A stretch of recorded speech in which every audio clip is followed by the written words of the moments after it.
What's going on, guys? My name is Jason and you're watching Scent, Shoots, and Shoes.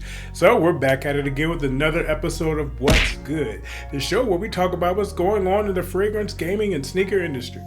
And of course, we got to ask the question, what's good? So what's good in the fragrance industry on this episode? Well, Club de Nuit, everyone's favorite clone. There's some flankers. We're going to talk about it. What's good in the gaming industry? January and February is really starting off 2023 with a bang. Some really dope releases. We're of course going to talk about what's coming out and what just came out in the past month. And of course, what's good in the sneaker industry or so much what's not good. Mystery boxes, sneaker con. Let's talk about it. Anyway, you already know what it is. It's Scent, Shoots, and Shoes. Come right back.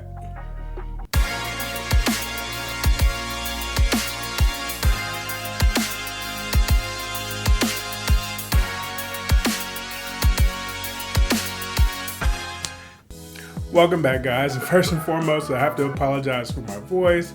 I've been fighting something. It's not the thing we're not going to talk about. It's not that. I took a test, came back negative, but I've been fighting something for the past week or so. But of course, I have to get this content out to you guys. So we're going to work through it. So let's go ahead and start off with our fragrances. So what's good with Club de Nuit? Flankers, 4 of them to be exact.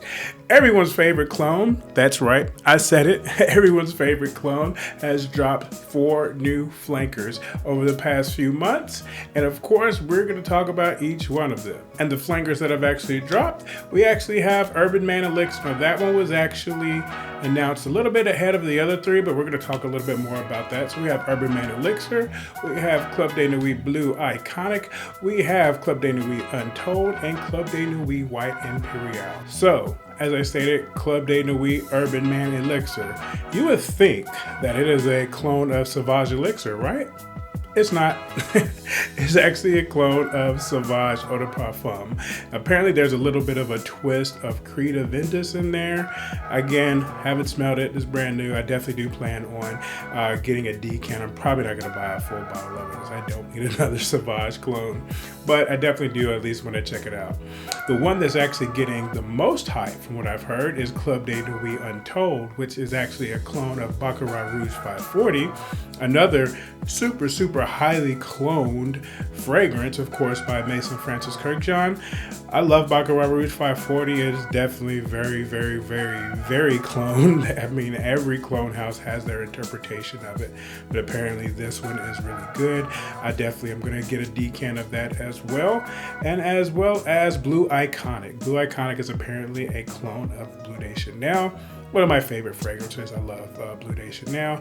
Quality of Bleu de Chanel, I've said it before, I'll say it again. It is up here. I'm pretty sure, of course, our Moth isn't going to meet that quality, but again, we're going to, of course, see what's going on with that. Definitely going to get a decant or a sample of that. And the last one is the Club de Nuit White Imperial, which is actually a woman's fragrance. It's actually a clone of Delina from Parfums de Marly. Haven't smelled that one, but females that I do know, they swear by Delina and they love it. So hopefully this is definitely a good pickup for women. So again, Club de Nuit flankers. There's 4 of them to pick up. Again, I'm definitely going to get 3 of them, the Elixir, the Blue Iconic, and the Untold. I'm just going to get a decant. I'm not going to buy a full bottle. I don't need clones of those. I actually have clones of each and every one of those, of Sauvage, of Baccarat Rouge 540, and Bleu de Chanel. I don't need any more clones of those. But again, I definitely want to check them out so I can at least get my nose on them just to see how they are. And actually, if they're actually that good, I actually might even buy a full bottle, but who knows? So since January is actually almost already over, I'm really not going to go into too much detail into those games. So we're just going to go ahead and call them some honorable mentions real quick. So let's go ahead and see what actually came out this past January. Let's first talk about One Piece Odyssey, the open world One Piece game that actually dropped on January the 13th. One Piece, huge anime. It's been going on for a very long time. Some of you guys may be some fans. I actually like One Piece. I'm not the huge fan of it, so I'm probably not going to check this game out, but I know a lot of you guys probably are, so I would definitely check it out if I was a One Piece fan. So let's talk about Monster Hunter Rise. That actually came out on January the 20th. It was actually a Switch exclusive first, but now it's actually coming out for other platforms, PlayStation, Xbox Series. I'm actually a huge Monster Hunter fan, and I actually haven't got a chance to play Monster Hunter Rise because I don't own a Switch. I do plan on getting one very soon, but anyway, Monster Hunter Rise is the newest iteration of the Monster Hunter franchise.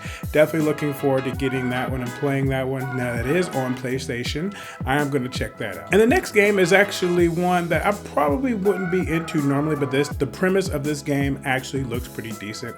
It's called Seasons: A Letter to the Future. It's about a protagonist, a young man that goes around chronicling some events of the world that the game is set in before a cataclysmic event happens. If you know me, I'm using an action adventure game. This usually isn't my thing, but the premise of that actually seems pretty intriguing, so I'm probably actually going to check that out. Again, that's Seasons: Letter to the Future. That's dropping on January the 31st. Next, we're going to talk about Forspoken. They came out on January the 24th. Let's talk about Forspoken real quick. It is very, very divisive amongst the gaming community. Some people say they really hate it. Some people say they really love it. I haven't actually got a chance to check it out. There actually is a demo on PlayStation right now that I do plan on checking out here really soon. From the premise of the game that I've seen, you're a female protagonist from New York. You get sucked into this fantasy world. There's a lot of action, magical combat, magical traveling, parkour set in an open world. I mean, the premise does sound good. It does sound pretty cool. It sounds pretty fun. Is it dated? Of course. This is something that we've probably seen a million times before. Yeah, honestly, that's definitely pretty much Harry Potter. It sounds like, because you're just somebody from the real world taken to this magical world, and of course you're the savior, blah blah blah. The premise should be easy to capitalize on, but apparently the developers really didn't do that well with it, but we're gonna see. Again, that's Forspoken. And of course, the game that everyone has been waiting on, of course, the Dead Space remake, released on January the 27th. Awesome game. I love the original Dead Space. The remake looks amazing. I cannot wait to get my hands on it. If you know Dead Space, you know Dead Space. One of the titular survival horror games set, I think it's like 500 years in the future. You know about the necromorphs. You know about shooting their limbs off. If you haven't played Dead Space, you have to play it. And this would be a great point to actually get into the game if you don't want to go back and play the old ones.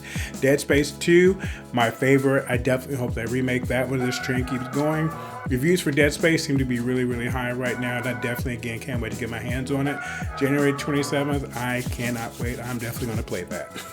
All right, let's talk about February releases. February, again, another banger of a month. First, let's talk about Wild Hearts, dropping on February the 17th. Wild Hearts is another Monster Hunter style game.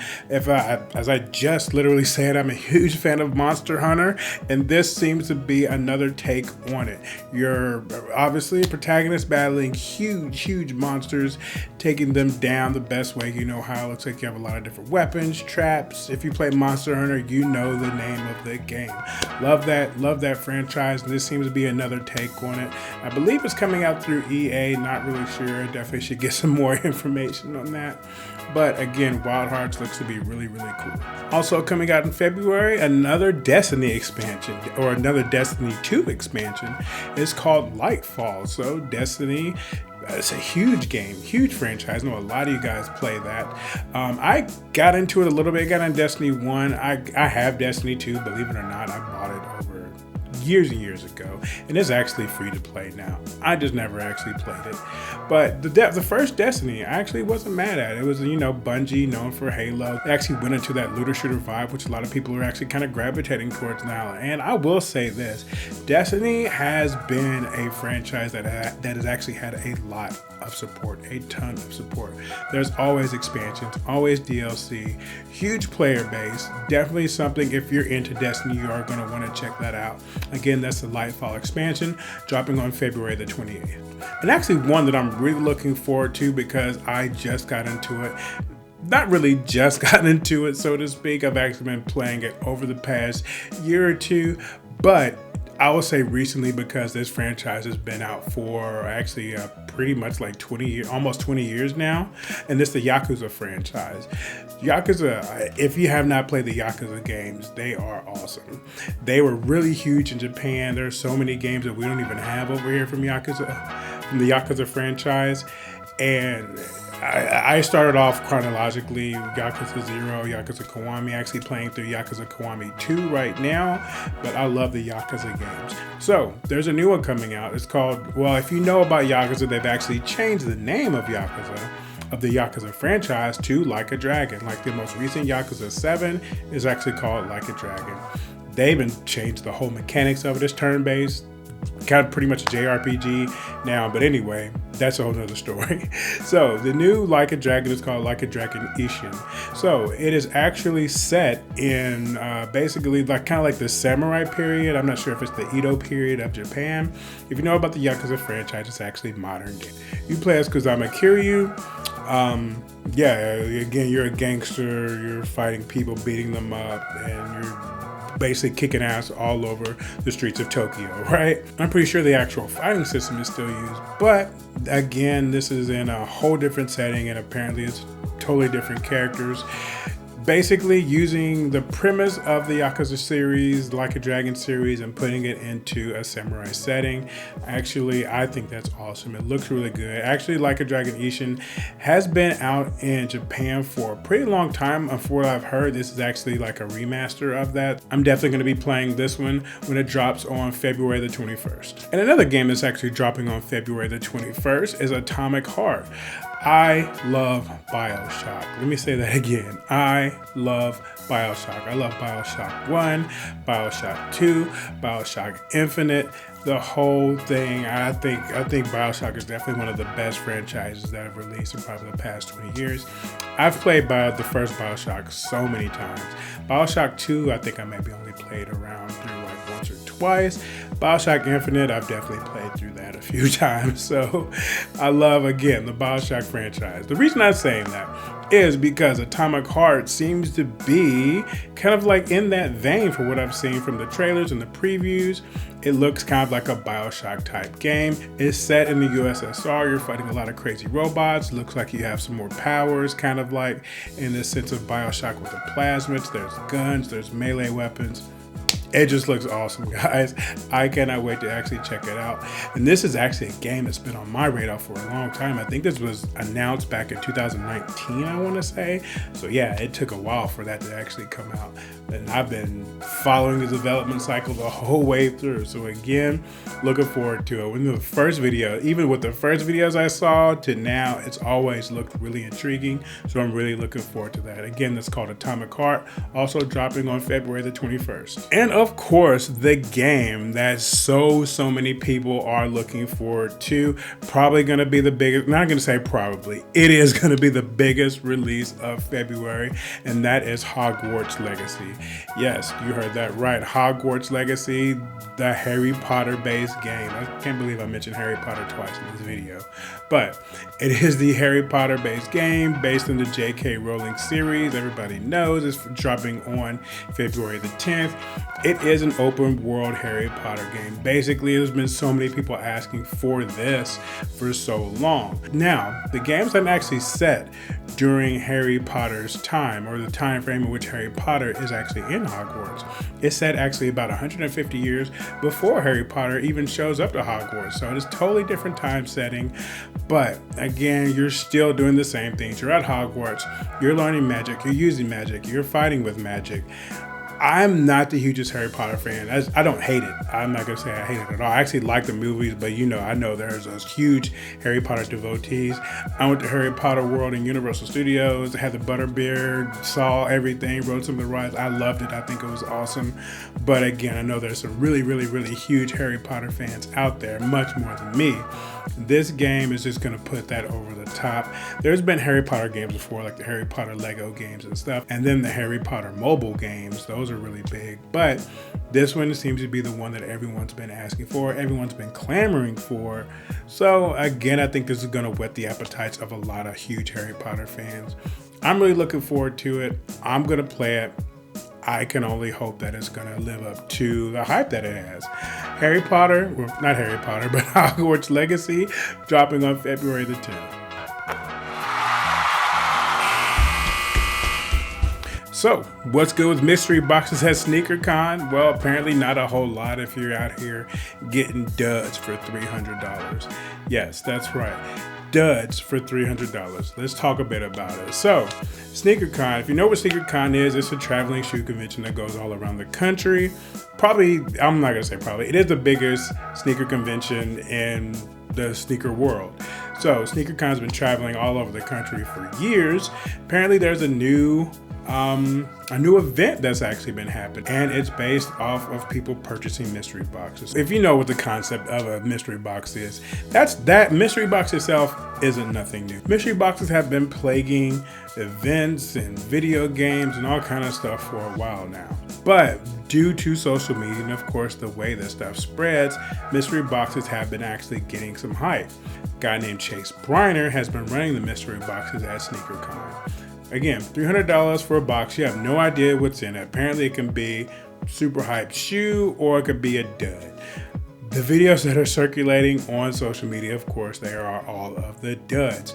$300 for some Pandas, $300 for some Jordan mids, $300 for some Air Max. Not even good Air Max. You know, there are some really hot Air Maxes, but not good Air Max. But those are the ones that's really been circling social media.